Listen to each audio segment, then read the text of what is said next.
মৰমৰ ছাত্ৰ-ছাত্ৰীসকল, উচ্চতৰ মাধ্যমিক চূড়ান্ত বৰ্ষত এটা ভাল ৰিজাল্ট দেখুৱাবলৈ হ'লে তোমালোকে প্ৰতিটো বিষয়ৰ চিলেবাছটো ভালদৰে খৰচি মাৰি জানি ল'ব লাগিব।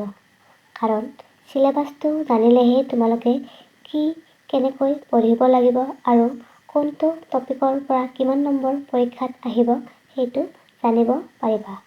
সেয়েহে মই আজি তোমালোকৰ মাজলৈ লৈ আহিছোঁ ইংৰাজী বিষয়ৰ চিলেবাছখন।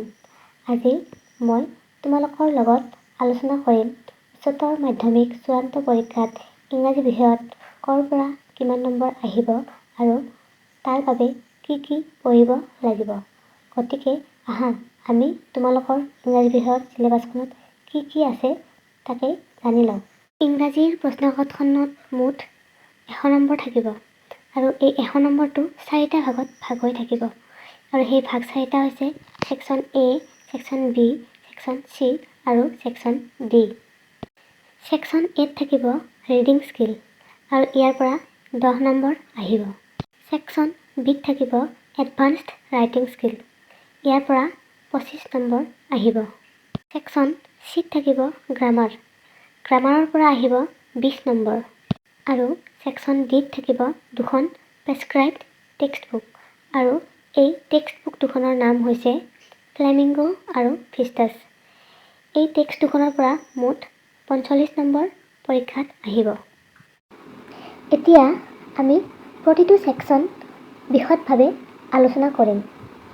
প্ৰথম ছেকশ্যনটো হৈছে ৰিডিং স্কিল, যাৰ পৰা 10 নম্বৰ আহিব। এই ছেকশ্যনটোত এটা আনচিন প্ৰ'জ পেছেজ থাকিব।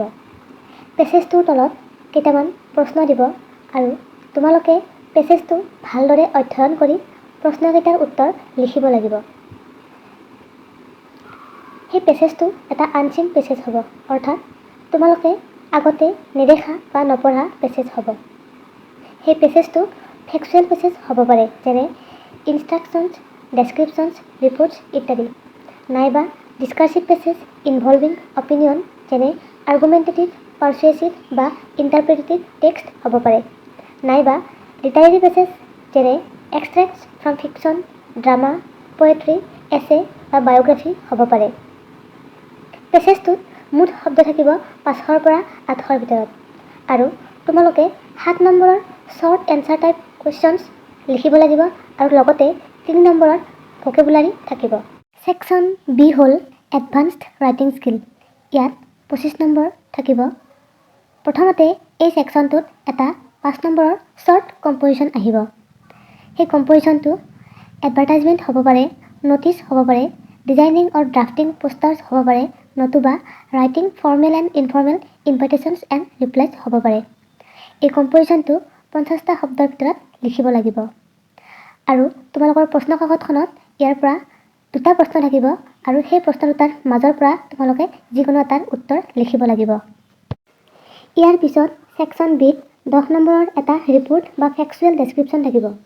প্ৰশ্ন কাকতখনত 2টা প্ৰশ্ন থাকিব আৰু সেই 2টা প্ৰশ্নৰ মাজৰ পৰা যিকোনো এটা তোমালোকে লিখিব লাগিব আৰু এই ৰিপৰ্ট বা ফেক্সুৱেল ডেছক্ৰিপশ্যনটো 100ৰ পৰা 125টা শব্দৰ ভিতৰত লিখিব লাগিব। তাৰপিছত থাকিব 10 নম্বৰৰ এখন লেটাৰ।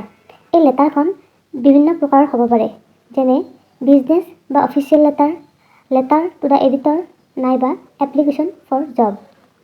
ইয়াতো তোমালোকৰ প্ৰশ্ন কাকতখনত 2টা প্ৰশ্ন থাকিব আৰু সেই প্ৰশ্ন দুটাৰ মাজৰ পৰা যিকোনো এটাৰ উত্তৰ তোমালোকে লিখিব লাগিব। ছেকশ্যন C হ'ল গ্ৰামাৰ আৰু তোমালোকে ইতিমধ্যেই গম পাইছা যে গ্ৰামাৰৰ পৰা 20 নম্বৰ আহিব। গ্ৰামাৰ ছেকশ্যনটোত প্ৰথমতে থাকিব নেৰেশ্যন, ডিৰেক্ট, ইনডিৰেক্ট, যাৰ পৰা আহিব 4 নম্বৰ।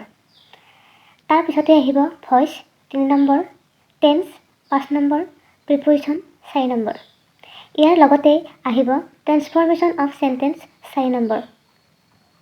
ট্ৰেন্সফৰ্মেশ্যন অফ চেণ্টেন্স ইয়াৰ বাবে তোমালোকে জানিব লাগিব simple sentence, complex sentence, compound sentence, negative sentence, interrogative sentence, assertive sentence, degree ইত্যাদি। একেবাৰেই শেষৰটো ছেকশ্যন হৈছে ছেকশ্যন D। ইয়াত দুখন প্ৰেছক্ৰাইবড টেক্সট বুক থাকিব, যাৰ নাম হৈছে ফ্লেমিংগো আৰু ভিষ্টাছ। তোমালোকে ইতিমধ্যেই গম পাইছা যে এইটো ছেকশ্যনৰ পৰা 45 নম্বৰ আহিব।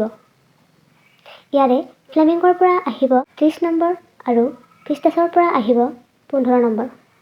আহাচোন আমি এতিয়া জানি লওঁ ফ্লেমিংগৰ পৰা কি আহিব। ছেকশ্যন ডিৰ প্ৰথমখন প্ৰেছক্ৰাইবড টেক্সটবুক হৈছে ফ্লেমিংগো।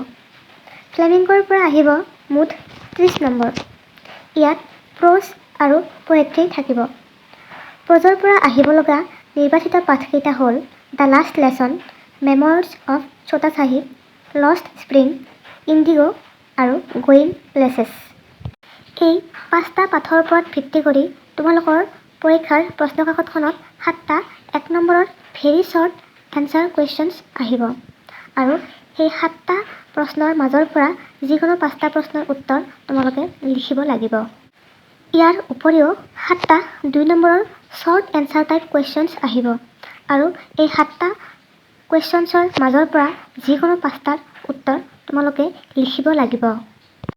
ইয়াৰ উপৰিও 2টা 5 নম্বৰৰ লং এনচাৰ টাইপ কুৱেশ্যনছ আহিব আৰু সেই কুৱেশ্যনছ দুটাৰ মাজৰ পৰা যিকোনো এটা প্ৰশ্নৰ উত্তৰ তোমালোকে লিখিব লাগিব।